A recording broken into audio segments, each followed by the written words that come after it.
কাশতে কাশতে বুকে পান্ডা হাওয়া বিষ ধরে গেছে। ভাই কেমন আছেন? আমি তো খুব একটা ভালো নাই ভাই। সুজনের কাছ থেকে শুনলাম আপনি নাকি খুব অসুস্থ, আর আপনার অসুখ ভালো হবে কেমনে? এই যে এত করে আমি সুজন আপনাকে বলি, 2 দিন আগে ইব্রা ভাই ফোন দিলাম যে লেচুর গাছগুলোতে একটু ঔষধ স্প্রে করে দেওয়া লাগবে। এই লোকটা অবশ্য এই কাজগুলো ভালো পারে, মাঝে মাঝে করে নেই। আর আগেও আমের গাছেতে স্প্রে করে নিছিলাম, কিন্তু সুজনের কাছে ফোন দিলাম কিছুক্ষণ আগে, তো সুজন তো বলতেছে ইব্রা ভাই নাকি অসুস্থ, এখন কাজে আসবে কিনা তার কোনো সিওরিটি নাই। তো দেখি সুজন আসুক, তো সুজন আসলে এইভাবে সম্পর্কে একটু বিস্তারিত আমার খোঁজ খবর নেওয়া লাগবে, কারণ ভাইটাকে আমার ব্যক্তিগত হিসেবে খুবই ভালো লাগে। তারপরে কয়েকদিন পর এই যে পুরাদয়ের মেলা আসতেছে, সেটাও নিয়ে যাবার চাচ্ছি। এখন ভাইটা হঠাৎ করে অসুস্থ হয়ে গেল, কি যে করি, কিছু তো ভালো লাগতেছে না। এই জায়গাতে তো মুকুল দেখতেছি, দেখে তো এই গাছের এই পাতাগুলো তো মুকুল ধরছে। এই যে এখানেও আসলে অনেক অনেক মুকুল আসছে। আর লিচু অবশ্য আমার প্রিয় একটি ফল, আমার বাচ্চা কাচ্চারাও লিচু খুব পছন্দ করে। যাক, এর পরিচর্যা নেওয়াই লাগবে এবার আমার।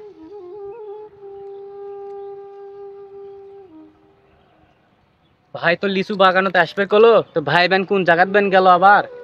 দেখি তো, যাই তো সামন দিকে আগে যাই তো। ভাই আসসালামু আলাইকুম, কেমন আছেন? এ জায়গাত কি করতেছেন? ওয়ালাইকুম সালাম। তেমন কিছু না ভাই, এই যে লিচুর গাছে মুকুল গুলো আসছে, ভাবছিলাম যে ইব্রা ভাই দিয়ে স্প্রে করে নেবো। তো শুনতে পাইলাম ইব্রা ভাই নাকি অসুস্থ, তা তুমি এই বিষয়টা কি জানো সঠিক? ও ভাই, আমি ফোন দিছিলাম এ জায়গাত আসতে চাইছে। তার তো জ্বর সর্দি কাশ, কিন্তু কাশটা আরো বেশি। জ্বর সর্দি হচ্ছে ঠিক আছে, কিন্তু তার যে কাশ হচ্ছে, এই কাশটা তো আমি মেনে নিতে পারবো না। এই যে মানা করি যে সবসময় ধূমপান করে, কি সব বিড়ি খায়, এত মানা করি তারপর কথা শোনে না এই লোকটা। ও ভাই করেন না, তার সাথে দেখা হলে হামা মানা করি যে ধূমপান চান করেন না, তাই আমার কথা শুনেই না। আজকে সুজন ইব্রা ভাই যেহেতু আসতেছে, আসলে পরে স্টেট কাট কথা কমো যে আমাকে সাথে কাজ করলে ধূমপান করা চলবে না, কারণ তুমিও ধূমপান করো না, আমিও ধূমপান করি না। আর ধূমপান এমনিতে স্বাস্থ্যের জন্য ক্ষতিকর। ও ভাই, আপনিও ঠিক কথা কছেন, ধূমপান স্বাস্থ্যের জন্য ক্ষতিকর। এই বিষয়টা ইব্রাহিম ভাই আজকে হামও আজকে বুঝে কমো। তাহলে আজকে আসুক ইব্রা ভাই, বুঝছো? তাহলে ওই পাশে আমার ব্যাগ আছে হুন্ডার, ওই ব্যাগটা একটু নিয়ে আসো। ঠিক আছে ভাই, নিয়ে আসিচ্ছি।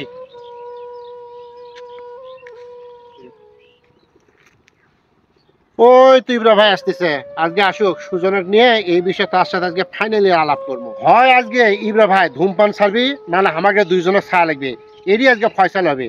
আসুক আগে তাড়াতাড়ি।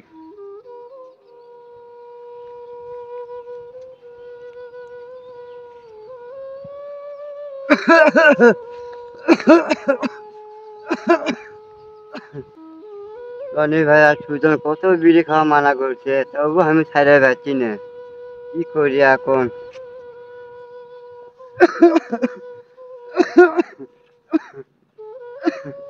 কাশতে কাশতে বুকে পান্ডা হাওয়া বিষ ধরে গেছে। তো সুজন ফোন দিছিল, ওই যে বাগানত বলে রনি ভাই আর সুজন বলে বসে আছে, তো যাই আর দেখা করে আসি।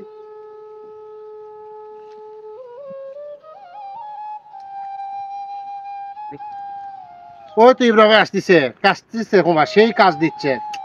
এই লোকটাকে নিয়ে আর পারলাম না।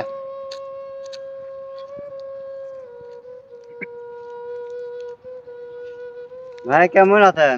আমি তো খুব একটা ভালো নাই ভাই।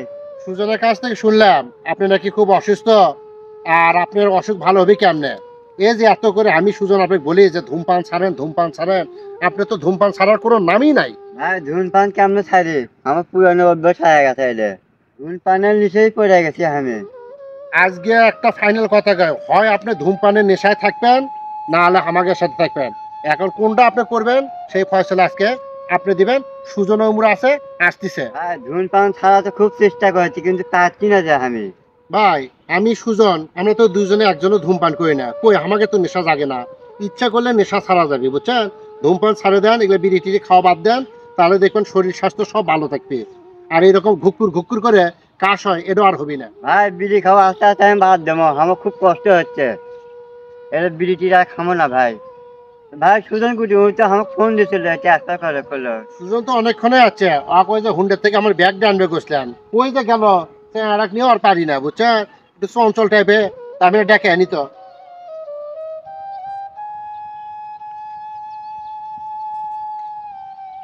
ভাই ইবরে ভাই আসছে। ইব্রাহিম ভাই আছে ও মুরা যে সজনার গাছের নিচে দাঁড়িয়ে আছে। আমি মেলা বুঝাছি, আমি আর বুঝাতে পারবো না, আমার মন মেজাজ খারাপ হয়ে গেছে।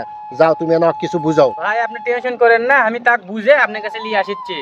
তো যাই ইব্রাহিম ভাই বলো যে রনি ভাই আপনার কিছু কাশের ওষুধ আর ব্যথার ওষুধ কিনে দেবে এনে, ঠিক আছে? সেগুলো নিয়মিত খাবার খেয়ে এগুলো একটু বলো। ভাই আমি তাকে এই কথা বলিচ্ছি, তাহলে আপনি যান, আমি তাকে নিয়ে আসিচ্ছি। কি ব্যাপার ভাই, আপনার কি কাজ সর্দি ভালো আছে?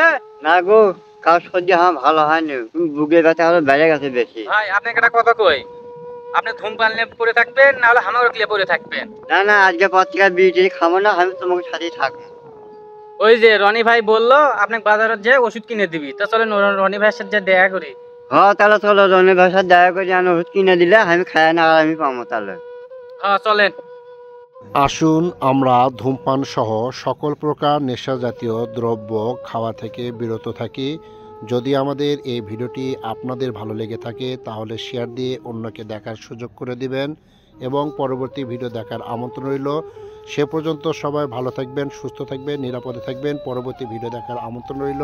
আল্লাহ হাফেজ।